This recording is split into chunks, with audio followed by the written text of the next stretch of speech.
I'm Damian Fowler. And I'm Eileen Sliffring. And welcome to this edition of The Current Podcast.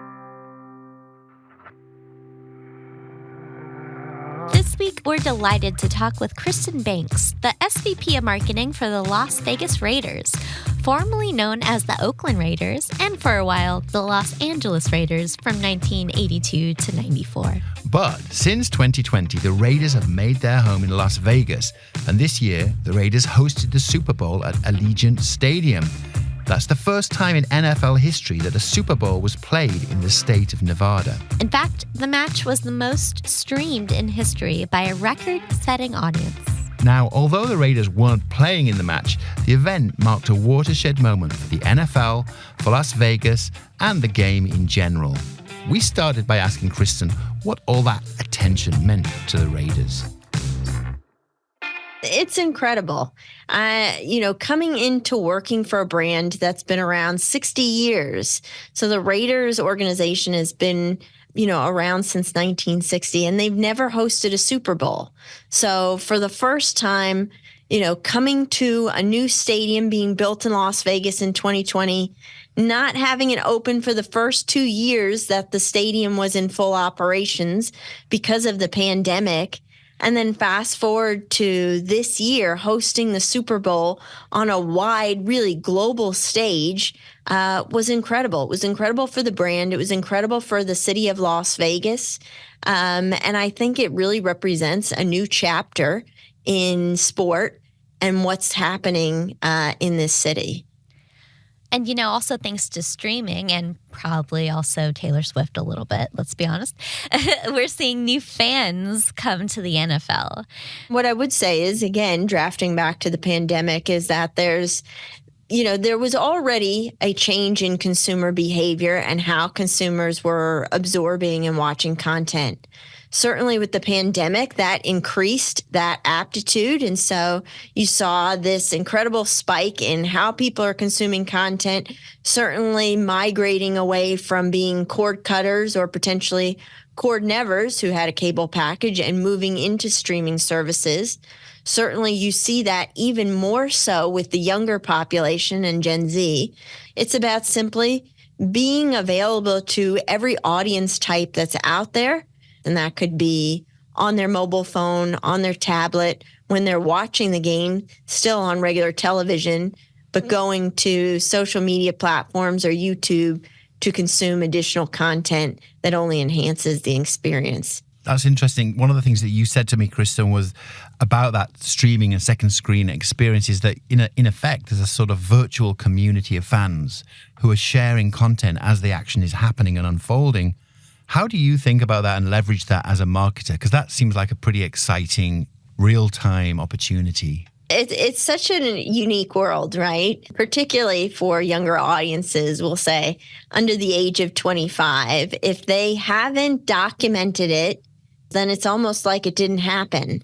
Yeah. So as a brand and as a marketer, you have to think about when someone's attending a game, when they're watching it at home, how are they engaging with the experience? And how are you giving them an opportunity to tell their story and what it means to engage and experience that activity with the brand?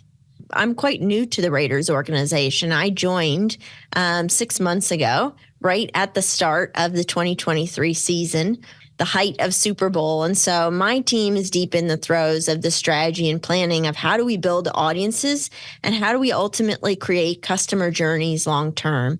When you think about the avidity scale of the very core passionate fan who maybe is a season ticket member, buys merchandise, can't get enough of the Raiders podcast, that type of fan is very different than a very casual fan. So for a very casual fan, I'm not going to immediately try to sell them on a season ticket member because they're likely not at that stage of ready to make that commitment financially, ready to make that time commitment.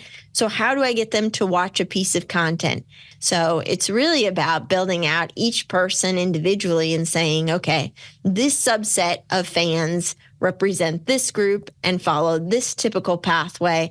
And these types of fans that are much more avid may follow a very different pathway. And this is what this looks like. Very curious on when you mention the coach and the teams and all that dynamic that goes on, how much access do you and your marketing team have to that? How does that kind of infuse what you have to do on the executive front? From week to week, win or loss, there's this constant narrative that's playing out on a real-time stage and on social media and live on broadcast. And so then you have to say, okay, how do we ultimately take that draft quickly? If maybe a player made a stunning catch or had a fumble or did something on the field that was really extraordinary, how do we then, how do we dovetail off to that? How do we create content? Taking those things that are really quick hits and ultimately doing a quick turn to be relevant and, in that social media moment of continuing to capture that interest and intent. That's really interesting. Yeah. And the way that advertising now is deployed in a much more agile way makes that all the more possible, I assume. Right. I would say there's challenges with that. Yes, for sure. It's easier to do nowadays. I mean, certainly you've got social media, you've got digital content. It's easy to push something out. But you also have the challenge of, as you think about customization and personalization and audience segmentation, what does that look like, right? Is it 5 different messages? Is it 3 different messages? Is it 1 different message, but a different channel? So, even still, when you're trying to move as quickly so that you're still relevant and it's happening, that lightning in that moment, you have to also be able to take a pause, say, what's the strategic approach here? And is this reflective of the right audience? And where do we ultimately push this to make it relevant? I feel like the NFL and sports leagues overall, there's a lot of storylines that you can actually draw from and personalities. Everybody has their favorite player, their favorite moment in time that player really succeeded. How do you then use these storylines to infuse your marketing content as you think about keeping things relevant and authentic? My background is sports and entertainment, which has really what I'd like to say is baked in stories, and they're happening on a daily basis, right? I think it's why when we then partner with brands or we bring in partnerships and we say, okay, brand XYZ, who maybe doesn't have some of those built-in storylines to play from, how do they make what they're doing speak to the fan base? Do you think that even work with brands that don't have an obvious affinity with the sports team? How do you create then extensions of the story? I'll pick on maybe a little bit of finance and insurance because maybe they're not as sexy. But in naturally partnering with a brand or a sports property helps allow that to happen. And then it creates that opportunity to say, okay, well, that finance or that insurance brand, you know what, when there's a setback, that may relate to somebody's personal life in how they're investing, right? And that's easier for brands to attach to versus having to try to create something from scratch. One of the interesting narratives that came out of 2023 season was certainly with our, interim head coach, who's now the head coach, Antonio Pierce. And he's an incredible figure and certainly quite the motivator and just gives these incredible speeches and really kind of these amazing lines that just play really well into marketing. And it was, okay, how do we create a whole blackout kind of experience? It was clear they weren't going to be making the playoffs, but how do we still make it impactful to the fans that they want to show up, that they want to watch? So if you take that story of, okay, everybody's going to dress in all black in the way that he does, show up and represent, which is usually kind of one of his sayings, and to see that come to life, to see many of the fans dressed in all black at the game, to see messages of encouragement posted on social media, and then, which it was incredible, to see him walk off the field and have people chanting for the coach. That's quite unheard of. So that was a really cool it was a really cool moment to see and witness, and from a marketing side, help create that. Yeah. So the executive side of the Las Vegas Raiders, you've got a very powerful story there too. And I know that it's a team of firsts with the first female black president of an NFL team and more. I wonder if you could talk a little bit about, that side of the story on the field. The Raiders has really an illustrious history. You have, the first black head coach. You had the very first female president in the NFL. They all came from the Raiders. Now you have the very first female black president of the Raiders. And so, it's an organization that's been in firsts over the past 60 years. And so it's incredible to say that, whether it was Mark Davis, our owner of the Raiders, or his father, Al Davis, they constantly said it was really always about just finding the right person for the role, and really just that. And diversity and inclusion becomes just part of that, because you want to make sure that you're representing the audience in the right way. And to be at the forefront of doing that is to make sure that in the back office and on the field and in the coaches and staff all reflect that representation as well. And so I think that's just a fabric of the Raiders' DNA that's always been present. But to be here now, to be part of the leadership team, to have a female president who's African American, to be a part of that executive group, as myself being a female and being in sports, it's really trailblazing, and it's an exciting time for sure. Do you believe that then has an effect on the marketing? I know there are obviously a ton of female NFL fans out there and Raiders fans, I'm sure. And I feel like often, though, football is more marketed to men. Do you feel that having more women in those power roles really speaks to the women that are fans? Yeah, I think it has to. I think it's a natural influence. And that, whether it's women, whether it's other ethnicities, whether it's different backgrounds, different cultures, all of that is really important, because if you think about right, I'll just take Las Vegas, because that's obviously where the Raiders, our home base, is now. We certainly reach a lot of other markets and audiences, but I'll talk about Las Vegas, which is, naturally just about 50-50 split in between men and women. 28% of the audience in Las Vegas is Hispanic. 11% is Asian Pacific Islander. Las Vegas is called the ninth island for a reason. A lot of Hawaiian transplants. And also 10% is African American. So you look at that really diverse fabric of people in Las Vegas who could potentially be fans of the Raiders, and who ultimately we want to ingrain so that they feel the Raiders are their hometown team. The employee base should reflect that. And I would say for sure, my background, my experience, and even my team around me should reflect the diversity and diverse opinions of those communities for sure. One of the most interesting facts about the Las Vegas Raiders is that you're a legacy brand, but you're now in a new location. How do you ensure that you're engaging those fan bases while reaching new fans? I think it's making sure that nothing that you're doing is going to be damaging to the core or feel not authentic. We certainly have still quite a fan base in Los Angeles and Oakland.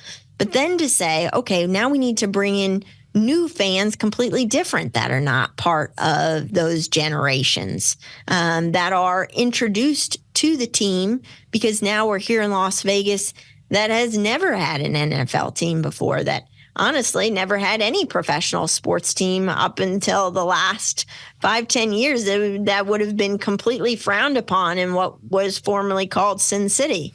You never want to upset the core, but you want to make sure that you're doing something that still pushes the envelope a little bit so that you're constantly growing and adapting.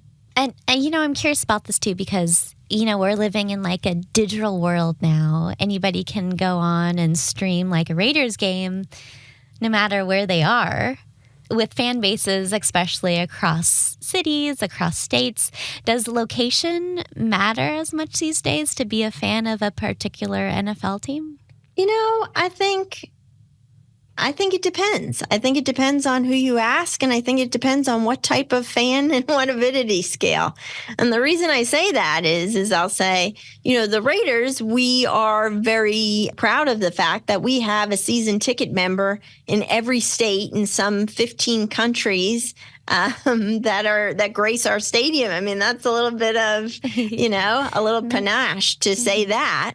But on top of it, how fans have access, can look completely different too. I mean, certainly your bread and butter are the people coming in the stadium, but the bigger appeal, the bigger growth potential are those fans watching at home, and what's that experience?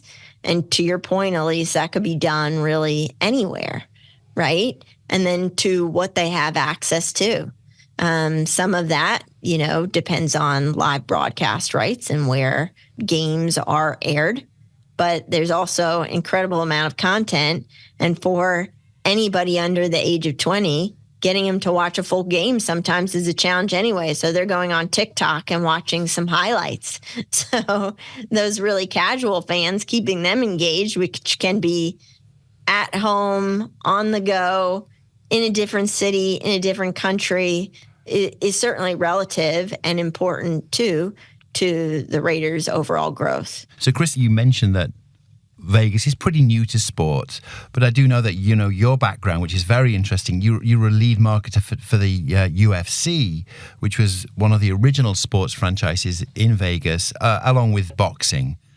I wonder what you learned from that experience, and you were in the midst of this as the city has kind of evolved into this sports center in a way.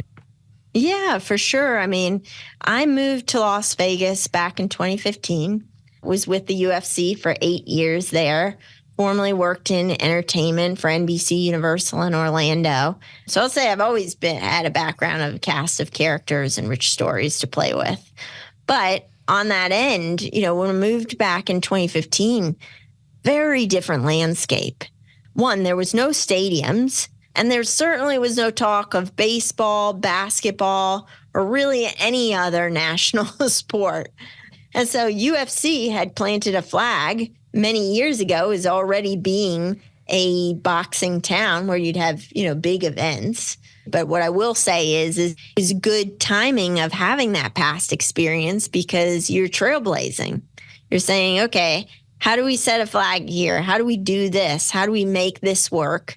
How do we get fans engaged locally to then parlay that into what I'm doing now, which is working for the NFL and working for a team locally that has such an incredible brand recognition, brand storyline, and building from that is to say, okay, well, I can take some of what I've learned from UFC, trailblaze, and say, how do we make that cool and relevant to new fans here in Las Vegas? Speaking of Vegas, how is the Raiders leaning into sports betting in any way? In Las Vegas, because of naturally the betting and the gambling, and maybe it feeling like, oh, this is too taboo for a sports team to come to Las Vegas. But today, some of our partners are sports betting partners.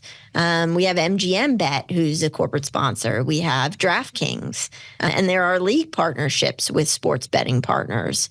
Naturally, I'd say it's really working with the teams individually to say, hey, how do we make sure that the game stays pure, that it's really just more of a fan focal point, but that those two don't intersect. Yeah. It's definitely interesting.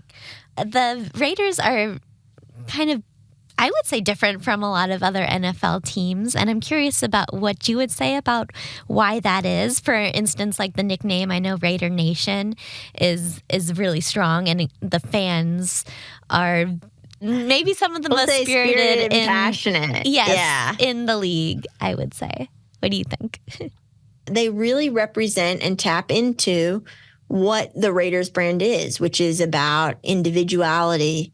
It's about being yourself authentically. It's about doing it in such a way that's very different, almost cosplay-esque, playing into that it's the team for maybe the non-sports fan, you know, and silver and black. And how cool are those colors that everybody looks good in black? So I think there's just so much fun. And then I think about, you know, just where the Raiders came from too, you know, our incredible history of Al Davis being the owner, commitment to excellence, having pride and poise, those things and that kind of ethos plays into everything of what we do. And I think that the fans gravitate to that because it's something they can identify with. And that's it for this edition of The Current Podcast. We'll be back next week, so stay tuned. The Current Podcast theme is by Love and Caliber. The Current team includes Kat Fessy and Sydney Cairns. And remember, you never want to upset the core, but you want to make sure that you're doing something that still pushes the envelope a little bit so that you're constantly growing and adapting. I'm Damien. And I'm Elise. And we'll see you next time. And if you like what you hear, please subscribe and leave a review. Also, tune into our other podcast, The Current Report.